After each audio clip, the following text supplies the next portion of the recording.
Hello दोस्तों, स्वागत है आप सबका एक बार फिर हमारे यूट्यूब चैनल में। बात करेंगे इस वीडियो में शिक्षा विभाग से जुड़े अपडेट्स व जानकारी की बात करेंगे। शिक्षा विभाग से जुड़े अपडेट्स की चैनल पर पहली बार है तो लाइक करें, सब्सक्राइब करें, आगे भी अपडेट्स मिलते रहेंगे। सबसे पहले बात करेंगे 3000 शिक्षकों को जहाँ पद खाली वहाँ से वेतन करने के निदेशालय से ऑर्डर हो चुके हैं। तो राज्य की स्कूलों में नवनियुक्त शिक्षक 3000 तृतीय श्रेणी शिक्षकों को जहां पद खाली वहां से वेतन मिलेगा, इस संबंध में निदेशालय से स्तर से जो भी है वो ऑर्डर जारी हो चुका है। प्रारंभिक शिक्षा निदेशालय ने शासकीय आदेश जारी किए हैं। प्राथमिक उच्च प्राथमिक स्कूल अध्यापक भर्ती 2022 में अध्यापक पद पर चयनित लगभग 43,000 अभ्यर्थियों को जुलाई से सितंबर तक नियुक्तियां दी गई थी। प्रारंभिक शिक्षा में पद खाली नहीं होने पर करीब 3000 को माध्यमिक और महात्मा गांधी स्कूलों में भी रिक्त पदों के विरुद्ध लगाया गया था। अब इनके वेतन की जो समस्या उठी है, इसी को लेकर एक ऑर्डर जारी किया गया है।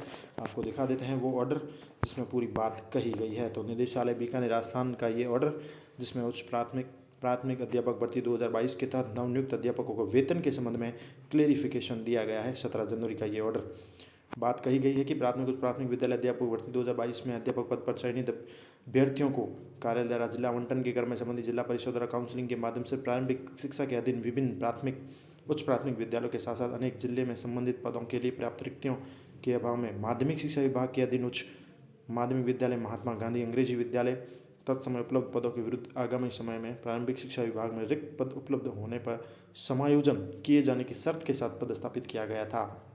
उत्क्रम में लेख है कि विभिन्न कारणों से भर्ती में नियुक्त प्रदान किए गए अभ्यर्थियों से संबंधित विद्यालय में उनके कार्यग्रहण के समय रिक्ति उपलब्ध नहीं होने के कारण ऑफलाइन कार्यग्रहण भी करवाया गया है और रिक्त पद की अनुपलब्धता के कारण उनका वेतन संबंधित डीटीओ यानी आहरण वितरण अधिकारी द्वारा नहीं किया जा रहा है। रिक्तियाँ उपलब्ध नहीं होने से संबंधित कई प्रकार के कारण उत्पन्न हो चुके हैं। इसमें अभ्यर्थी द्वारा काउंसलिंग के समय चुने गए उच्च प्राथमिक विद्यालय के उच्च माध्यमिक में कर्मोन्नत होने के कारण तत्समय उपलब्ध रिक्ति वर्तमान में प्रदर्शित नहीं होना, पूर्व में हिंदी माध्यम विद्यालय का महात्मा अंग्रेजी गांधी विद्यालय में परिवर्तित हो जाना जैसे कई कारण सम्मिलित है। रिक्त पद उपलब्ध नहीं होने के कारण इन विद्यालय में अभ्यर्थियों को संबंधित संस्था प्रधान नियंत्रण अधिकारी द्वारा ऑफलाइन कार्यग्रहण भी करवाया गया था। नवनियुक्त अभ्यर्थियों के लिए पदस्थापित विद्यालय में रिक्त पद उपलब्ध नहीं होने के कारण संपूर्ण राज्य में जो नवनियुक्त शिक्षक हैं उनके वेतन भुगतान की समस्या उत्पन्न हो चुकी है। अतः इस संबंध में कृपया समस्त संबंधित जिला शिक्षा अधिकारी मुख्यालय प्रारंभिक व माध्यमिक शिक्षा को उनके क्षेत्र अधिकार में ऐसे समस्त नवनियुक्त अभ्यर्थियों को चिन्हित कर उनसे संबंधित क्षेत्र अधिकार में किसी भी विद्यालय में उपलब्ध रिक्त पद के विरुद्ध वेतन व्यवस्था संबंधी आदेश जारी कर शीघ्र अतिशीघ्र वेतन भुगतान से वंचित समस्त नवनियुक्त अभ्यर्थियों को वेतन आहरण की सुनिश्चितता के लिए तत्काल आदेश जारी करवाया जाना सुनिश्चित करावें। यानी एक प्रकार से कह दिया गया है कि कहीं भी विद्यालय में उपलब्ध जो रिक्त पद है उसके विरुद्ध वेतन की व्यवस्था उनके की जा सकती है। ये निदेशक सीताराम जाट IAS निदेशक प्रारंभिक शिक्षा पंचायत राज विभाग द्वारा ऑर्डर जारी किए गए हैं।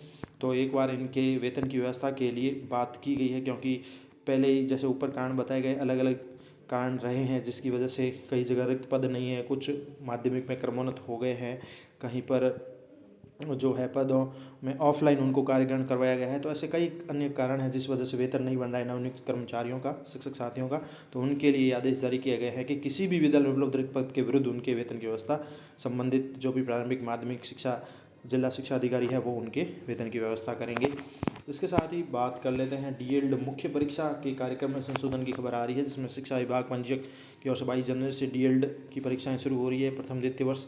तो अब इसमें बदलाव किया गया है कि 22 जनवरी को होने वाली परीक्षा 27 जनवरी को होगी, शेष परीक्षाएं पूर्ववत यथावत होगी, क्योंकि 22 जनवरी को भगवान श्री राम के प्राण प्रतिष्ठा समारोह है अयोध्या में, इसी को मद्देनज़र ये चेंजेस किया गया है।